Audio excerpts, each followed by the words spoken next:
5, 4, 3, 2, 1, 0. All engine running.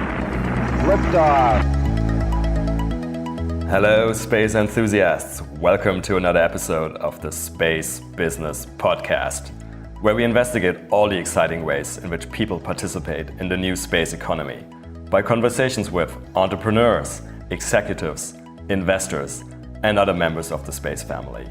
My name is Raphael Rodkin, and I'm an investor in and advisor to space companies. Just as a reminder, this podcast is for informational purposes only, and nothing should be taken as investment advice.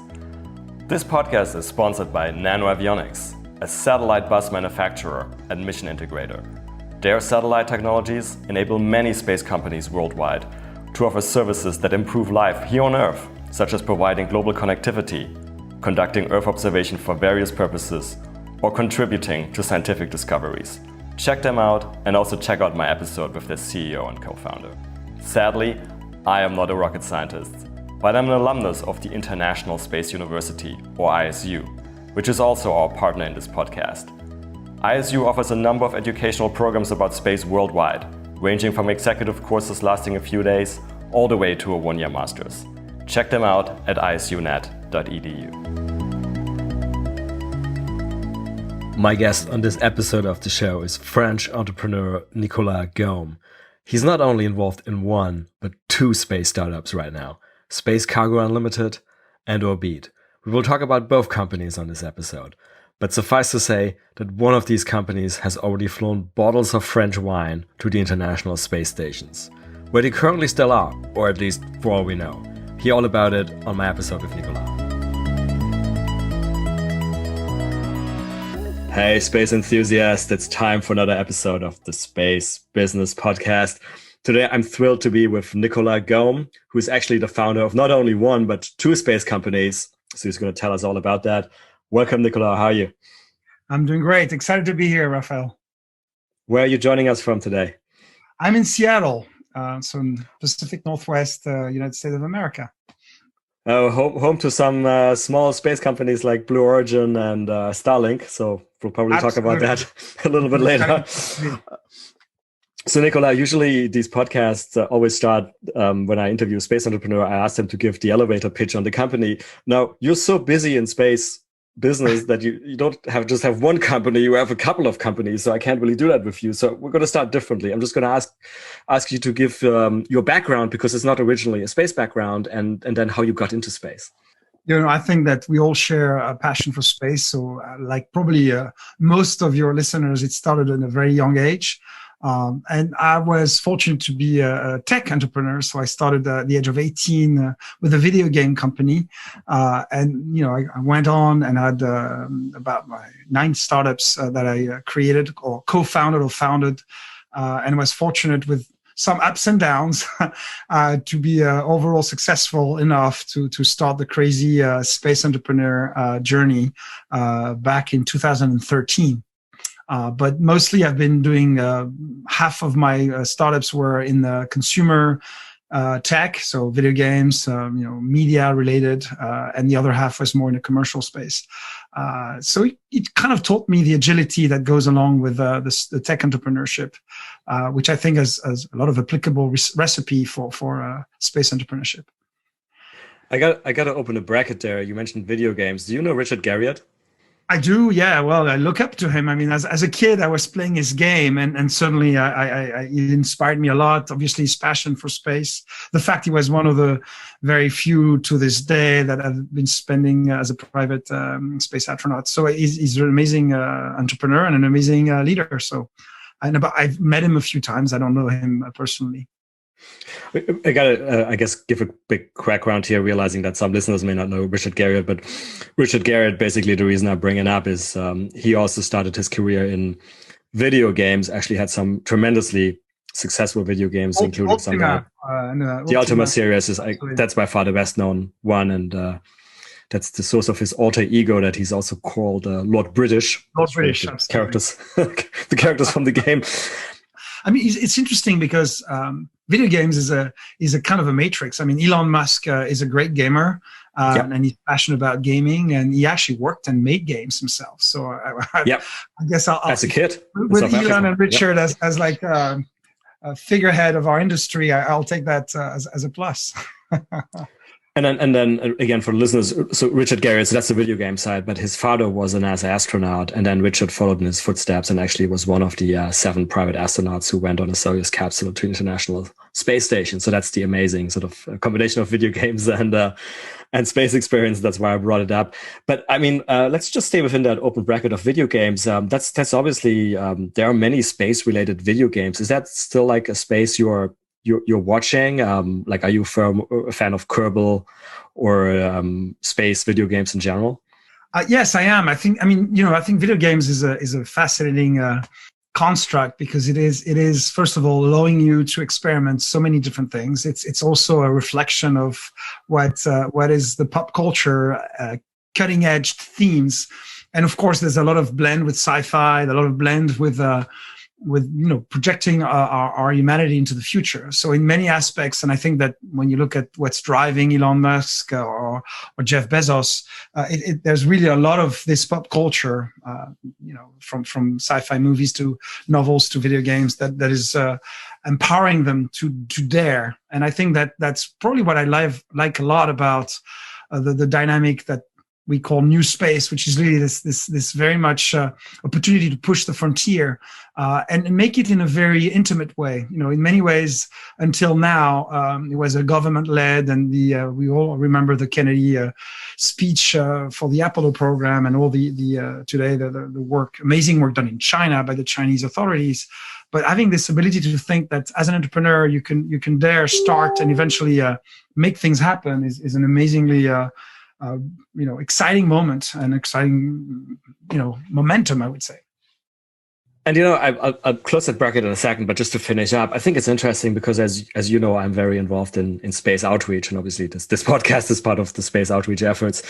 But we recently ran a couple of workshops, with members of the community to understand, what we can do in terms of space outreach to involve even more people and also the younger generation. And so this idea of having like space-related video games came up several times in order to get like the young generation excited about space and space concepts and our future in space. And I think it's working. I mean, there's already a number of very detailed, technical, immersive experiences that are really teaching space engineering in a very effective manner. So I think that's a great media to spread the perspective of what space has to offer. Perfect. Okay, close bracket on video games.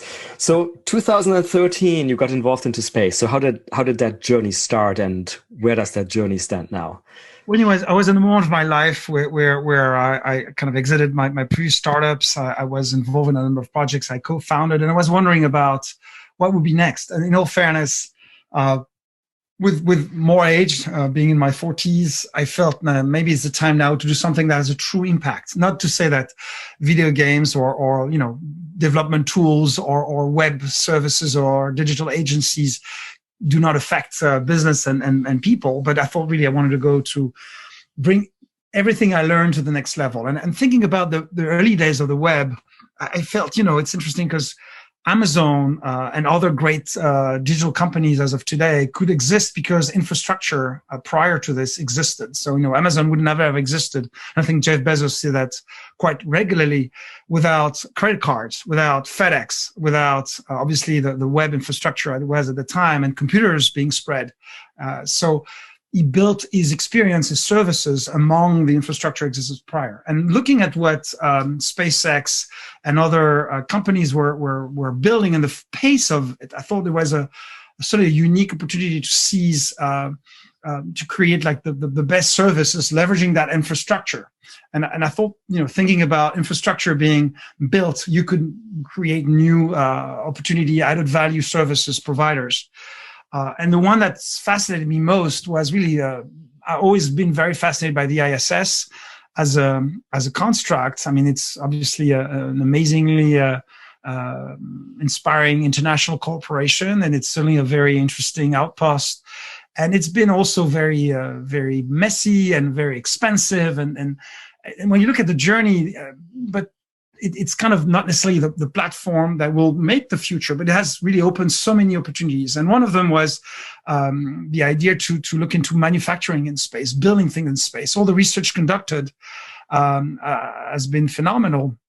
And honestly, looking at this particular track record at the time of what has been discovered, I was struck on how little commercial outcomes they were out of these more fundamental best science research. And digging into it, I realized that there were so many, programs that started but never were completed.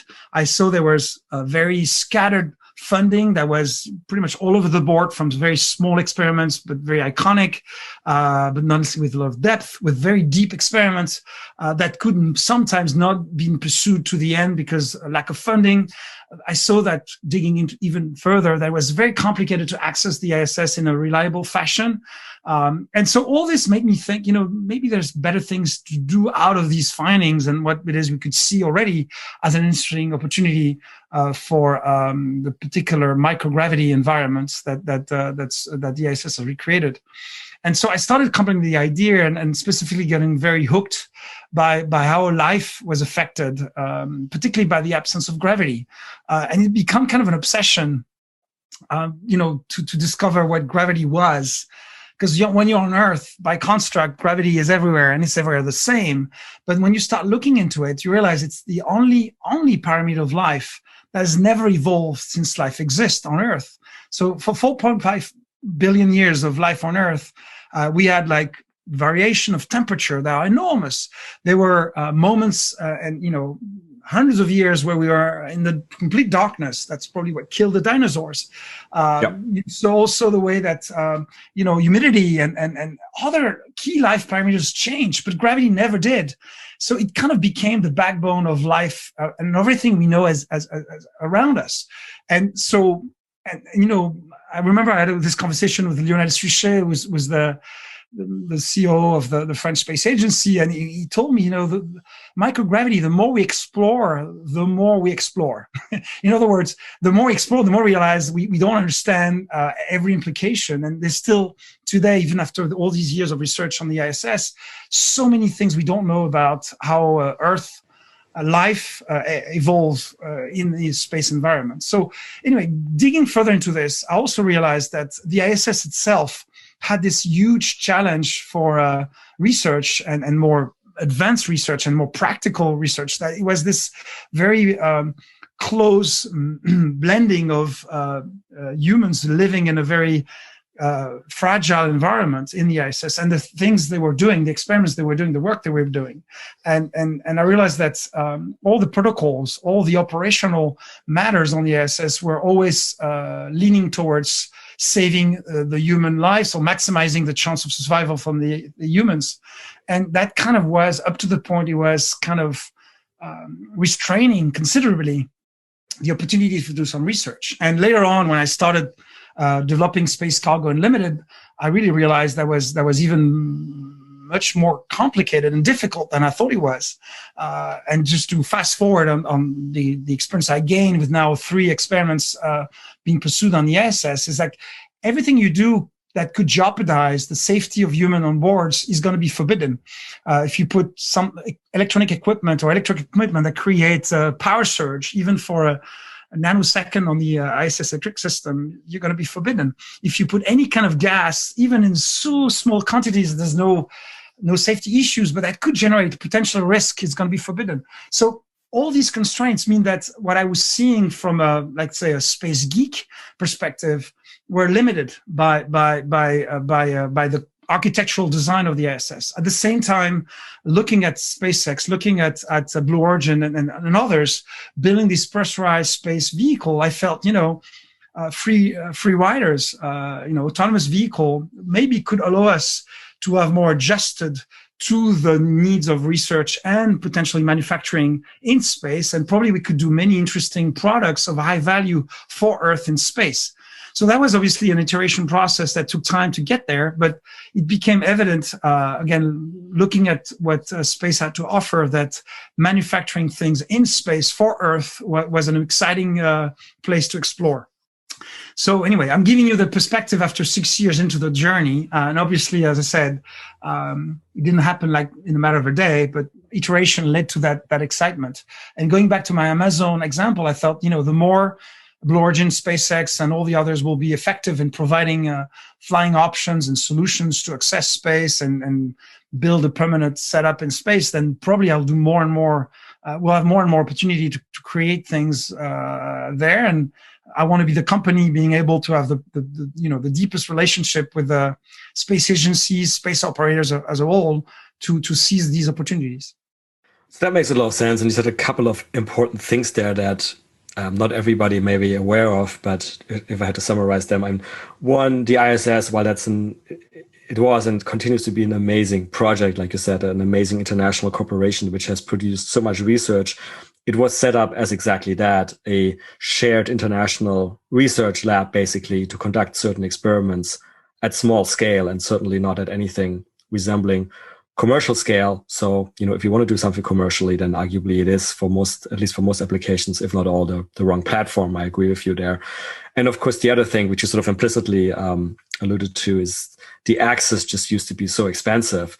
So, by the way, correct me if I say anything wrong along the way here. But, while it cost us $10,000 or even more dollars to lift 1 kilogram to low Earth orbit, even though we had a lot of research results that indicated that there might be interesting stuff to produce in space, it just never made any economic sense. It was never viable. And I guess what you're saying is that is now changing. Yes. So first of all, in all fairness, agencies starting with NASA have been very active on shifting the model to a more commercialized ISS. You have amazing company like Axiom with very high ambitious plans to create a sustainable environment. But and maybe for the listener of the podcast that are less familiar, maybe we should spend a little bit of time on what it is that we can do with absence of gravity, particularly, and what drove most of our projects. But and so I guess we should park this for a second. But on the ISS, there's three difficult things. One, the cost, of course, sure, but it's massively subsidized as of today. But as we move more into a commercial environment, then there will be costs associated with it. But I think that access was also super complicated because launching a vehicle is expensive. When you have human presence, again, you're going to put supplies for the humans, and you're going to make sure they're well safe over there. So that means that in many instances, I saw and I lived through the fact that some of my payloads were pushed by 6 months of a year just because there was a need to use the space to put some water or like life critical equipment to the astronauts. Not to mention that on board, again, there are these safety constraints that the humans are always going to be more important than any experiment or any projects that would be there that could jeopardize the safety of humans. And that means that there's a very unreliable predictability. So there's the cost, but there's also the fact that, you don't know when you're going to fly, and maybe it's going to take time next year, maybe it's going to be 2 years or 3 years, or maybe it's not going to happen. It takes 5 years to wait for a payload to get to the ISS. So for the purpose of research and manufacturing. So that means that many public funding of science that's conducted is sometimes running dry, and projects never see to the completion. Because there's also one thing which also struck me really badly, is that we're such an asynchronous view of the world. If you think back about the way, take life science, which is a big topic of what space could really bring.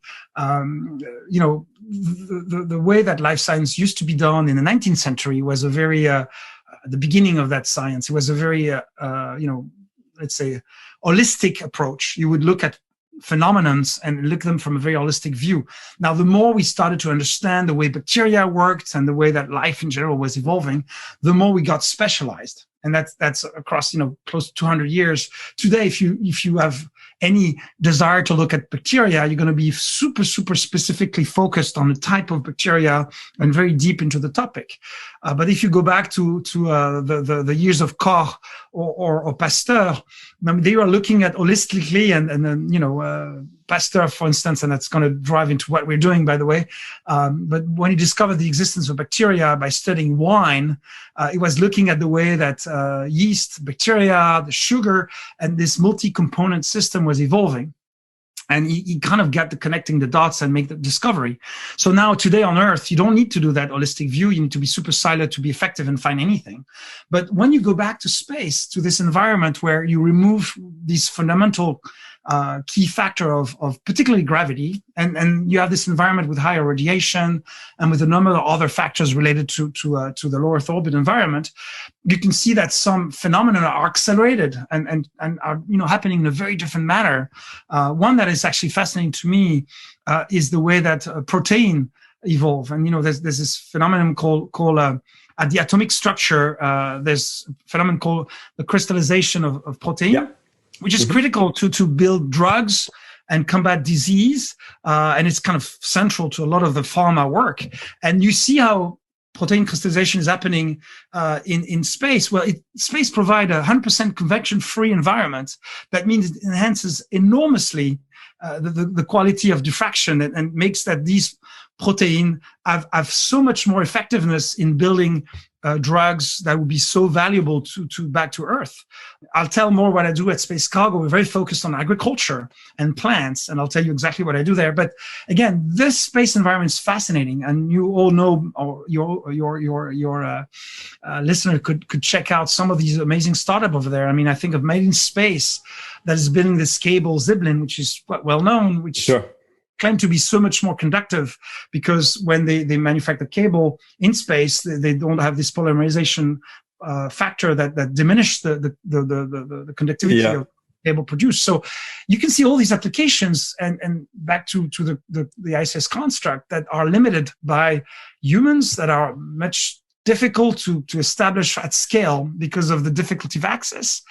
And again, at the same time, you have all these vehicles being created, and I thought, free flyer would be the opportunity. And Space Cargo Unlimited idea was to charter as many vehicles as possible, adapted to the needs of manufacturing in space, and be able to build at scale this manufacturing platform for Earth benefit. So let's delve a little bit deeper into the potential applications, because I think we should quickly talk about that.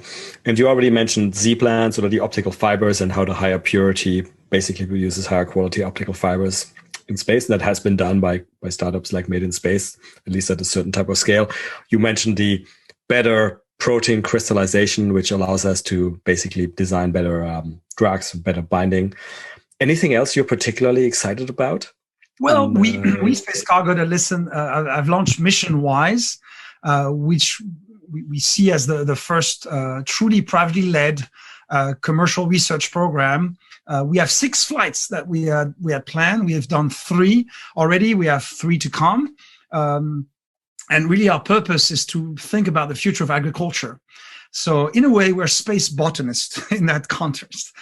So we're looking at another facet of the space environment. But basically, when you grow plants on Earth, agriculture techniques have evolved for the past thousands of years. But one of the and if you look at the challenge that we have, we can see that after the Second World War, we really have introduced gradually more and more chemicals, as much as we have industrialized agriculture, to a point that we, on the one hand, have been able to be much more productive, which is good, but also created a number of side effects which are horrible to the environment. Agriculture is probably one of the biggest challenge and one of the reasons of climate change, with a lot of amazingly bad consequence on ecosystem. The fertilizers, you look at the Gulf of Mexico and you look at how there's no life outside the Mississippi and the Gulf of Mexico, because all the chemicals coming from all the Midwest dumped into the Mississippi going into. So it's dreadful. At the same time, we've created a number of disease, and certainly there's today more and more studies for the past 15 years that have shown direct correlation between the way we eat and grow food and grow plants.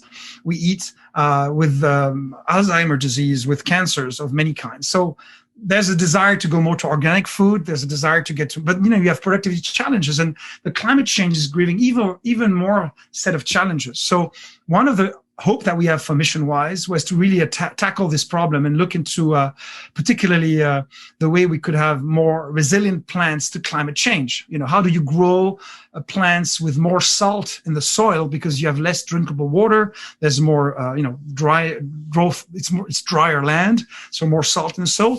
And how do you help plants be more equipped to face these stressors? The thing is, stressors is part of life, and plants always evolve, like life in general, by the way, and really deal with these stresses on a daily basis. But the theory was of Mission-Wise, wouldn't the greatest stresses of all, absence of gravity particularly, because it's, again, the backbone of life as we knew it, if we have plants and elements and life elements that survive the greatest stresses of all, absence of gravity, when back on Earth, wouldn't they be more equipped to deal with lesser stresses? And so we really wanted to try this out. And again, there was already a number of experiments being done, a number of literature published. And so we really leveraged this to establish our program. Currently, our chief scientist officers, Professor Michael Lebert, has been one of the leading scientists in Germany and a great partner, DLR, that is for the past 20 years have conducted a number of these experiments on the ISS and in space in general, from the University of Erlangen, FAU, Erlangen, the microcell biology department. So we really teamed up with Michael. We became our chief scientist officer. We created a subsidiary named Space Biology Unlimited to really focus on this particular topic. And we decided to focus on one specific opportunity to, again, establish I would say a space bottoms program, exposing cells and plants to the space environment, bringing them back on Earth and learning more about how we could make plants more resilient to climate change. We focused pretty much on the one of the segment of agriculture that is a high value segment, the segment of wine. It's because probably it's the most luxurious segment of agricultural product. And that means that there were also a lot of investment being made and soon a lot of interesting research labs with a lot of means. The one we partner with, and it's a key partner and the key heart of our space team, research team, is called the ISVV, in French, Institut des Sciences de la Vigne et du Vin, which is located in Bordeaux. And ISVV has probably one of the most advanced wine research lab. And so by combining Michael Lebert, scientific leadership and deep knowledge of space research and the ISVV deep knowledge of wine, we built that program. And we did three things. We launched with Northrop Grumman Cygnus capsule in partnership with NASA, 12 bottles of wine on the ISS, which are aging right there, and are going to come back with SpaceX in January. But they're still on the ISS? Yes, they're back on January. They're back whenever the SpaceX Dragon guy is probably in January.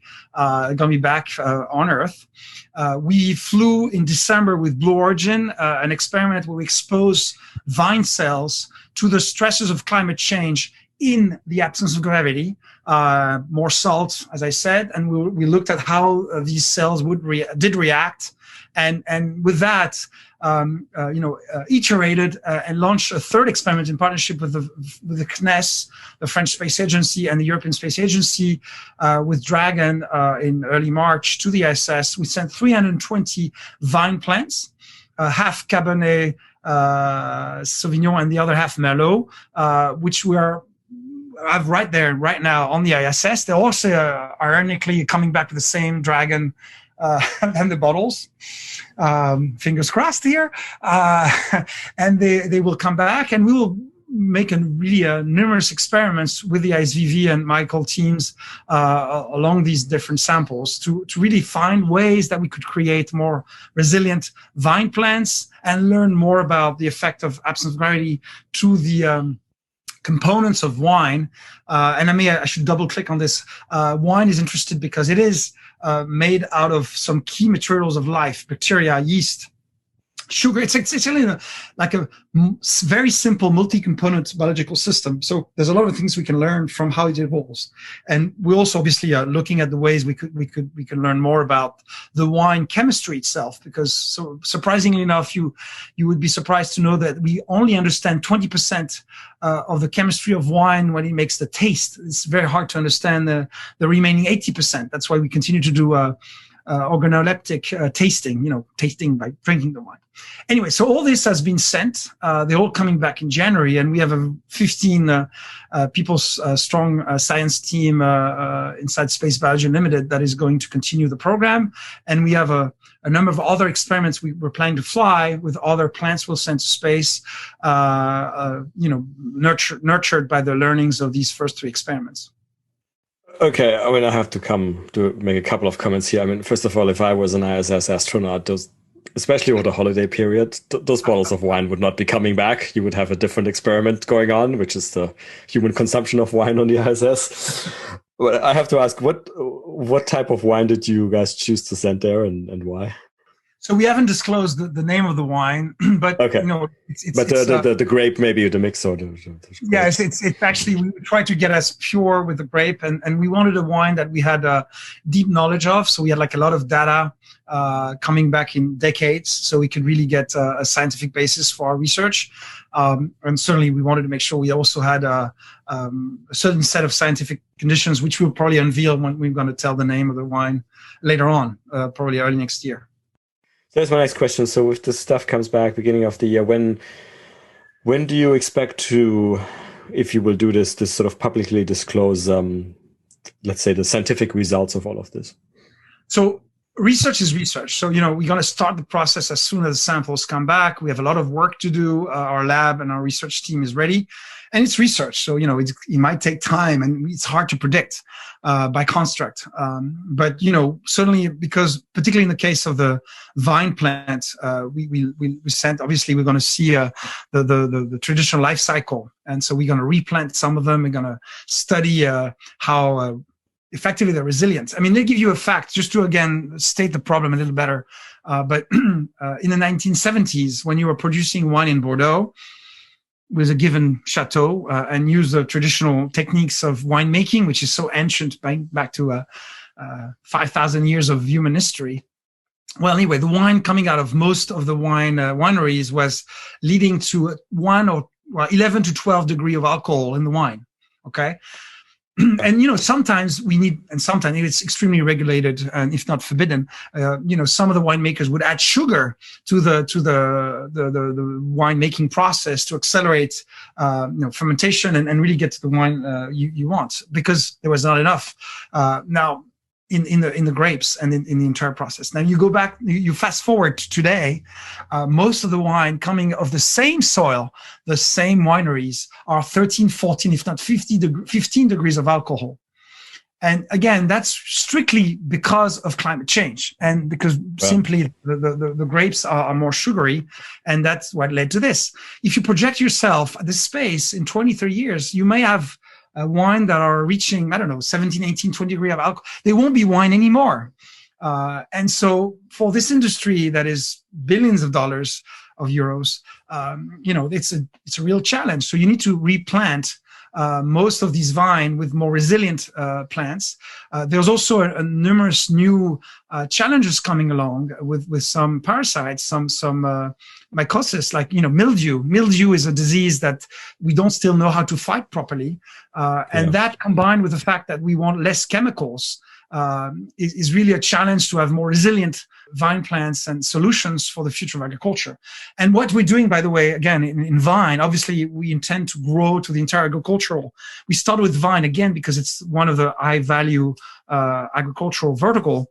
And so we could really benefit from the amazing knowledge of ISVV, our research partner, to really fast forward opportunities. But we do intend to, everything we discover and find, first we intend to publish a lot. So we already published one paper. We have a second one coming along based on our first research, as we want to give back to the scientific community and make this space opportunity become really much more known and leveraged. And then we're going to really apply everything we find to more mainstream agricultural products needed for human consumption and for feeding humanity. Like soy and corn and those type Absolutely, of things. tomatoes and a lot of things. Actually, Michael sent, before working together, he sent with DLR satellites with tomatoes plants, which are still orbiting as of now, I think. I guess, first of all, one question I have to ask. When those bottles of wine come back, what's your plan? Are you going to have a taste, or are you going to auction? You should auction those off, I guess. You might get a good price from some collectors. We're looking at options, but again, the primary goal is research. So, we have very strict protocols. We are going to go do the organoleptic testing, because again, there are things you cannot assess from a pure chemistry and genetic approach. So we'll taste wine with a very rigorous protocol of wine tasting, and then most of the bottles are going to be used for analysis, chemical analysis mainly, but also and we're going to do a ton of experiments starting in January. So what we are looking at is really how the absence already will affect taste, and some more of the interesting dynamic at play that we could leverage moving forward. I mean, one of the intent that we have is to be able to grow plants effectively with a climate change Earth, as much as really create new opportunities, but also look at how taste.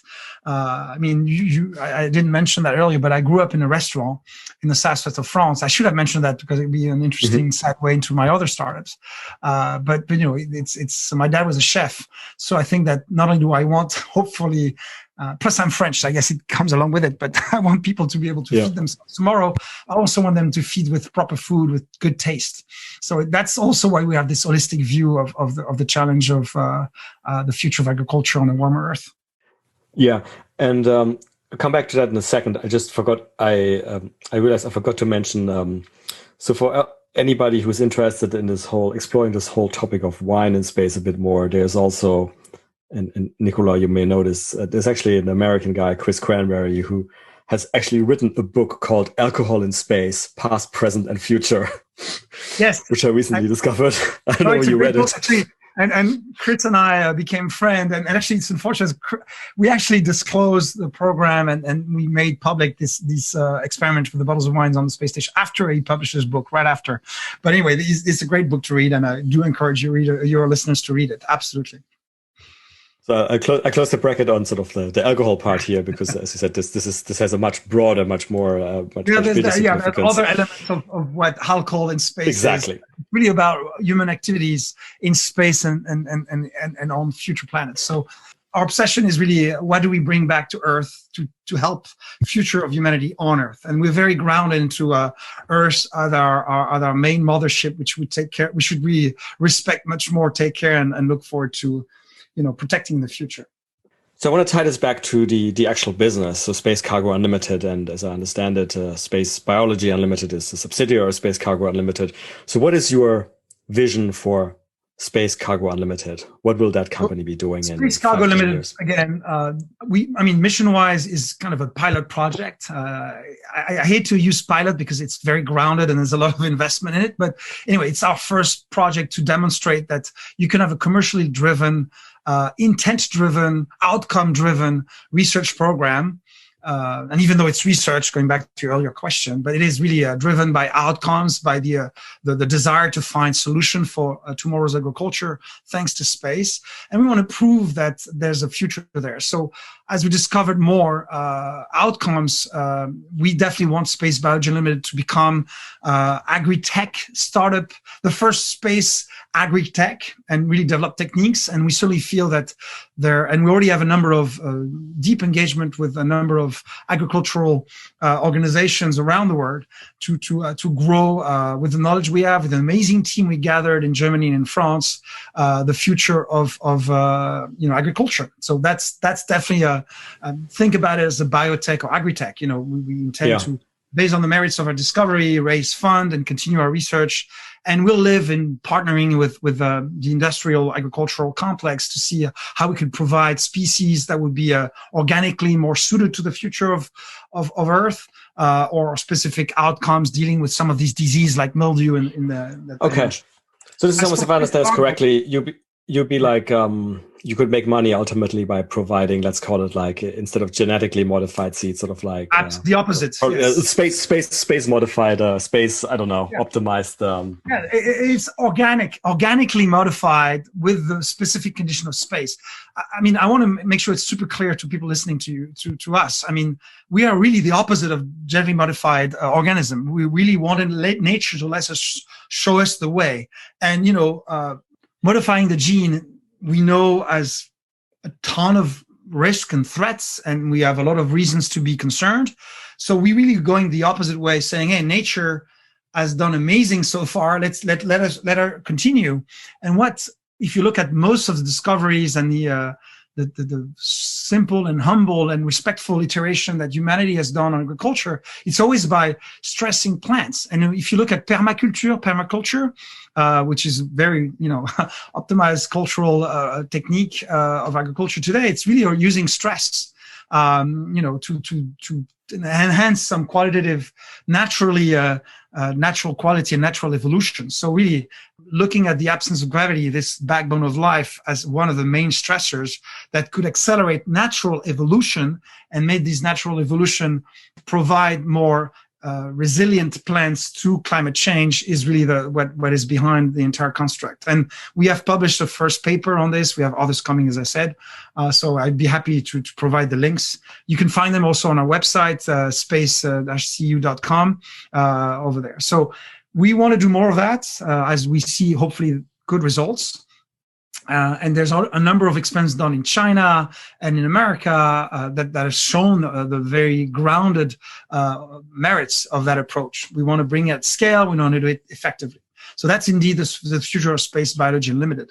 Now, as for Space Cargo Unlimited, we see ourselves as a orchestrator of flights and mission of such. So we really intend to grow the expertise and knowledge that we have in the company to partner with space operator of multiple kinds, public and space agencies. We have a very strong relationship with the French Space Agency, the European Space Agency, and are fortunate to have a great ongoing relationship with NASA.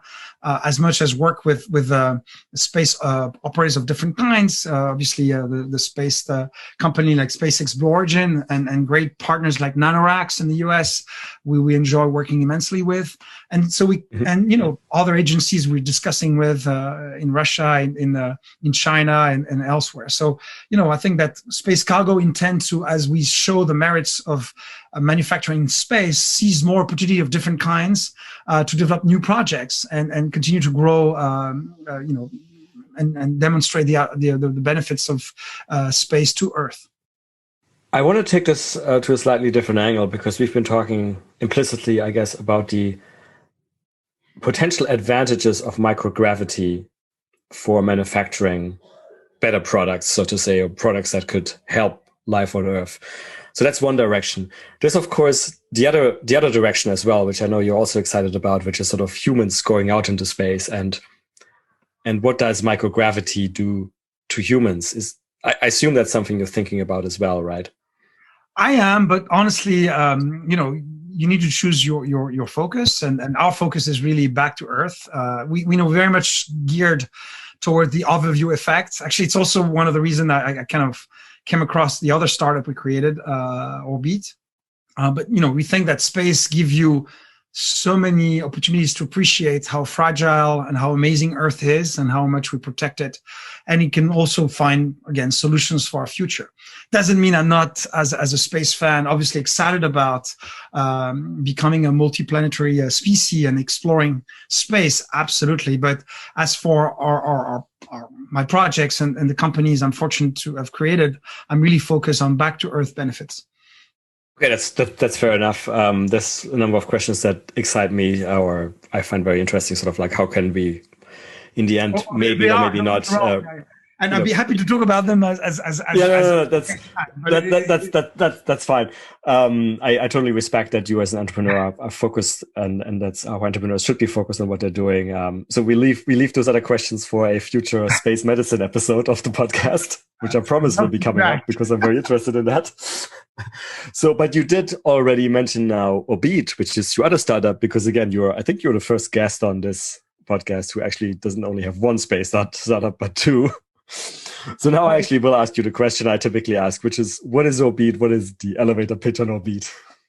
So, so Orbite goal is to train the commercial astronaut of tomorrow. So, be able to be the place where anybody interested in flying into space, a suborbital, orbital, and deeper space, to train and prepare for their journey.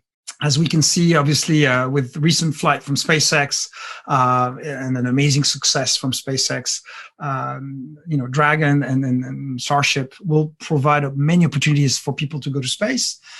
We have obviously the exciting suborbital companies, Virgin Galactic and Blue Origin, working on exciting opportunities. We have a company like Axiom building a space hotel attached to the ISS, and you can think about what's the future. So we really felt it was important to create a place where we could train and prepare mentally and effectively to the journey. So in the same way that every adventure is a teamwork, and I was fortunate to start Space Cargo Unlimited with Emmanuel Etchepard, my partner and wine expert. I also was very fortunate to start Orbite with Jason Andrews, a well-known and very highly respected space entrepreneur. We created Andrew Space, Spaceflight Industries, Black Sky, and Leo Stella in partnership with Thales Alenia Space. So he has a very extensive background in the space industry. And, it started by going simply to launch sites in the US and realizing that all these launch sites were military based. So surrounding the military base, there was very, nice hotels, but, very, Days Inn and Best Western. And it struck me, being fortunate to own a hotel in the southwest of France, that is a boutique hotel that welcome, demanding clientele of higher end price hotel fans. That if you were offering $200,000, $300,000 suborbital flights or tens of millions for orbital flights, you wouldn't want to stay in a Days Inn while training. You don't have an experience that is matching this kind of investment.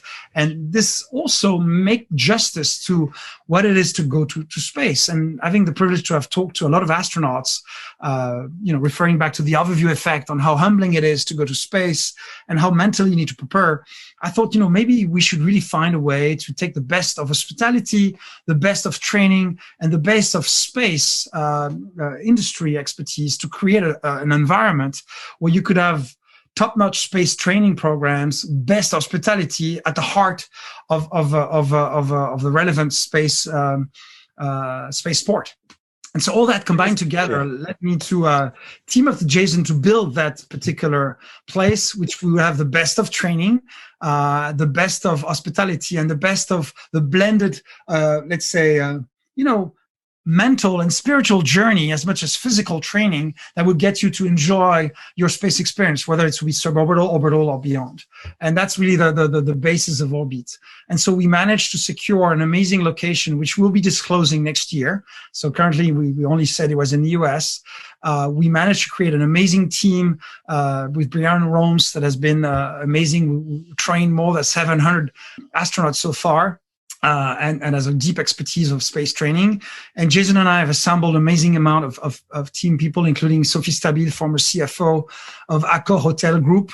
And again, my own expertise in the hospitality business to create, again, hopefully what will become an iconic location for any space traveler to come.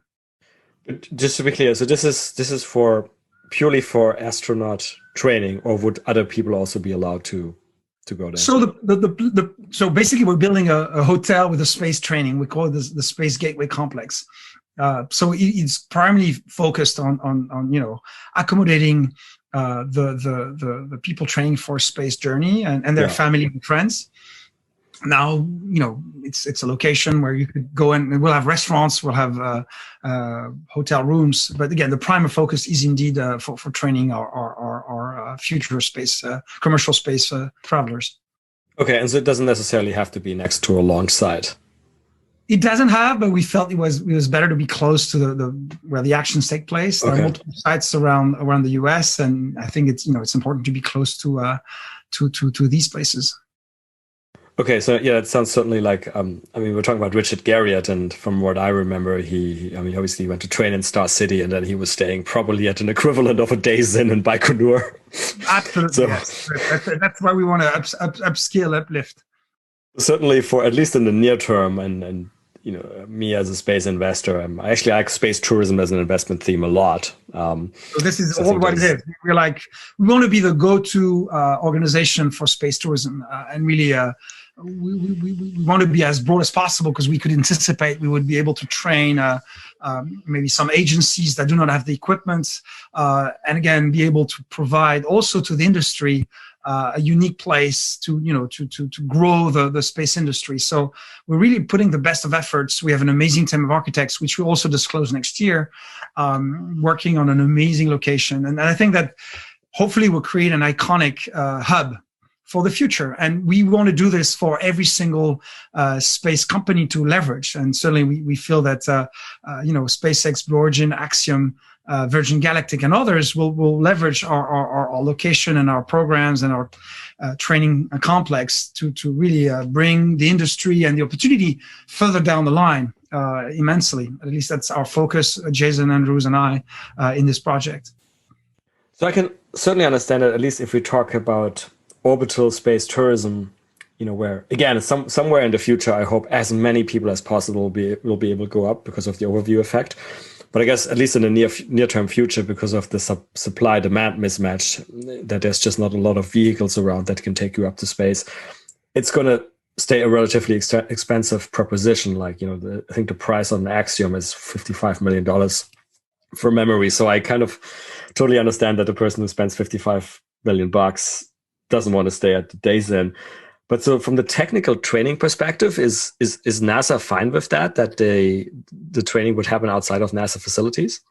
So, what is interesting is that when SpaceX flew recently a crew to the ISS, they had NASA-trained astronauts. And NASA will continue to train their astronauts like ESA does and like JAXA does and so on. So we do not intend to replace at all the existing facility. We just feel there's a need to prepare more holistically, and in many ways, to be able to fly in space and enjoy it again as more of a commercial choice. Space tourism, as you said, you need to also be mentally prepared. That means you need to also have physical preparation, mental preparation. So we really look at that as extreme sport adventure. I mean, if you want to go on the top of the Himalaya or go through the Atlantic in a boat, or you really want to get prepared with a lot of physical and psychological. And so all these elements we think as part of the training, then we will have all the equipment you would expect, best-in-class centrifuge, best-in-class mock-ups,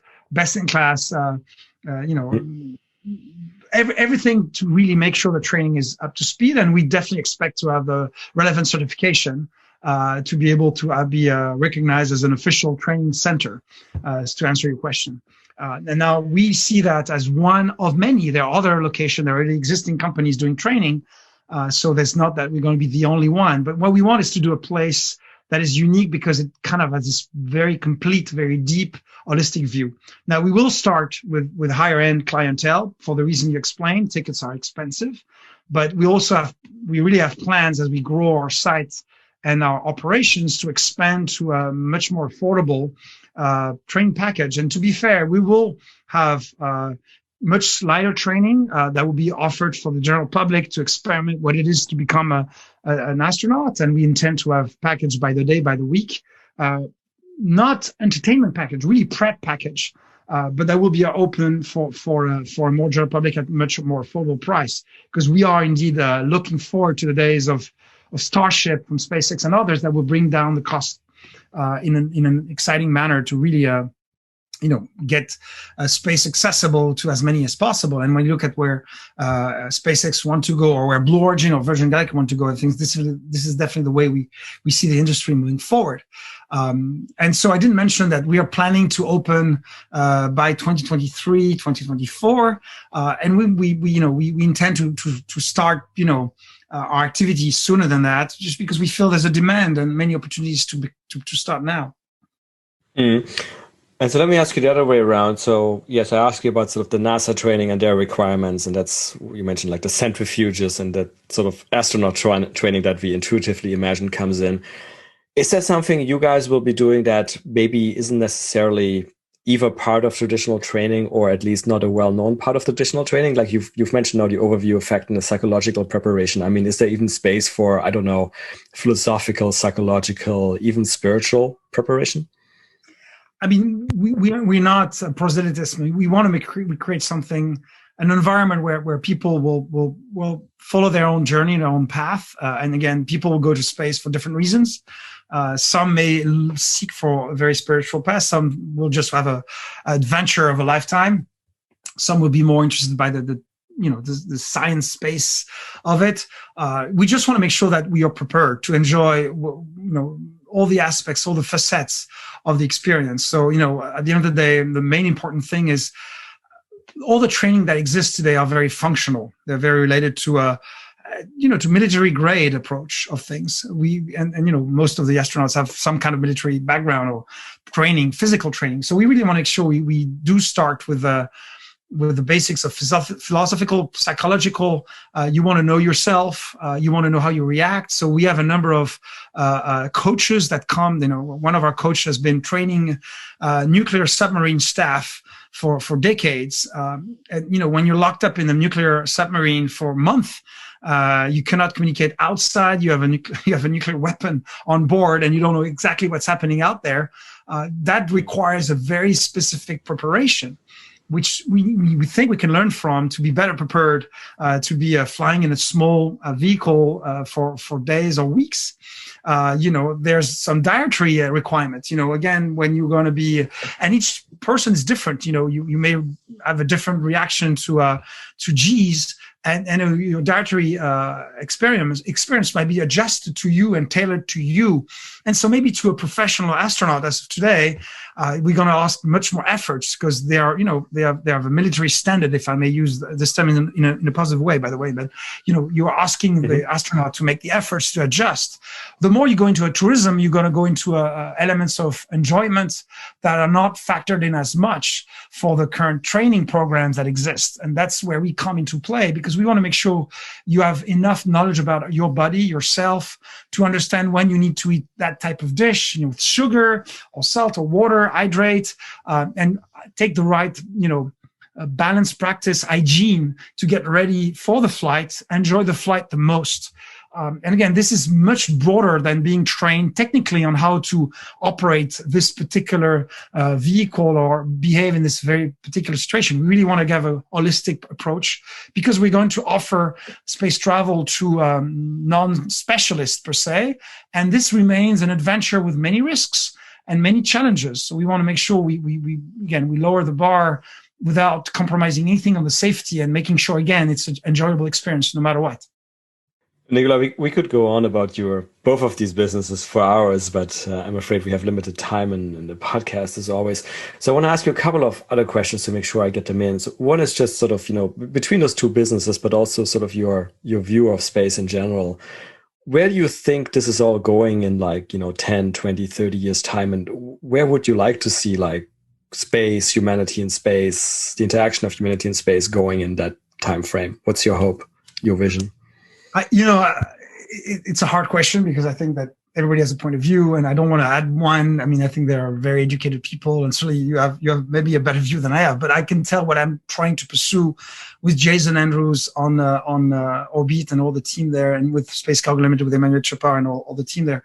I really want to see space for Earth. That's where I'm grounded in, and I think that space gives us a perspective. And going back to the overview effect point, I think that we still are and the pandemic today just show us that we are a fragile species. We still have, a lot of challenges ahead of us, and better understanding who we are, better understanding what we can do in a more symbiotic view of the fragile environment Earth represents. Well, space has a lot to offer us on that journey. And I really want to see space to allow us to have this more grounded view of who we are as a species, as individuals, and find more of a path to our future. Now, as we move forward, I'm excited because I was nurtured by this science fiction and space movies, to have life on Mars, to explore more distant planets, invent new technology to power our exploration, and that is obviously an immense opportunity. And I think that humanity always made progress when it was pushing itself to the next frontier. And so I'm a strong believer that space is the ultimate place to discover the future of science and technology. And I'm excited by that. And I like that you already mentioned you made a segue to science fiction, which is always where we finish up on these podcasts. So Nicolas, do you like science fiction? And if yes, what are some of your favorite science fiction works? It could be anything. It could be movies, books, TV series, games. I'm a very, very classic. I'm a very Star Wars kind of guy. So for sure, I love everything about Star Wars, and then I'm really quite a deep geek. I think I read all the books that were published, played all the role play games, played all the video games, and obviously seen each movie 100 times. And so that's definitely a cornerstone. And as for the books, I really started my journey in sci-fi when I read Dune when I was 8 or 9 years old, I think, nine something. I grew up on a sand dune in the southwest of France. I come from a place named Arcachon on the southwest of France, and I literally grew up on the sand dune that is 110 meters high.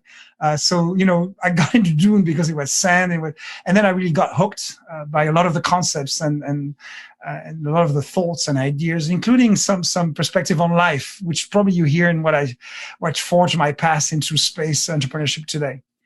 Dune is an absolutely amazing book. I hope as an 9-year-old, the love here, right? Yeah, I hope you didn't get scared of like potential sandworms or anything on the big Dune. There's actually the movie I think is coming out soon. Yes, we're all waiting for it, but I get unfortunately movie these days is we'll have to wait for movie theaters to open again, but can't wait. Well, I can't wait to see what Space Cargo Unlimited is doing. I can't wait to see the scientific results of your missions. I also can't wait to see the Orbite facility open up, and maybe there's a way to combine the businesses. Maybe for the high net worth astronauts, we can serve some wine that has been aged in space or something like that. But Nicolas, thank you so much for your time. Thanks for all the work you're doing for the space ecosystem, and again, best of luck with your projects. Thank you so much, Raphael, for having me, and thanks so much for your kind words. Well, that's it for another nominal episode of the Space Business Podcast. If you like this podcast, please consider giving it a 5-star rating on your favorite podcast platform, such as iTunes. You can follow us on Twitter at podcast_space. Also consider supporting us at www.patreon.com/spacebusinesspodcast. If the podcast got you interested in learning more about the business opportunities in the space economy, check out my new online course on space entrepreneurship on udemy.com. The link is in the episode description.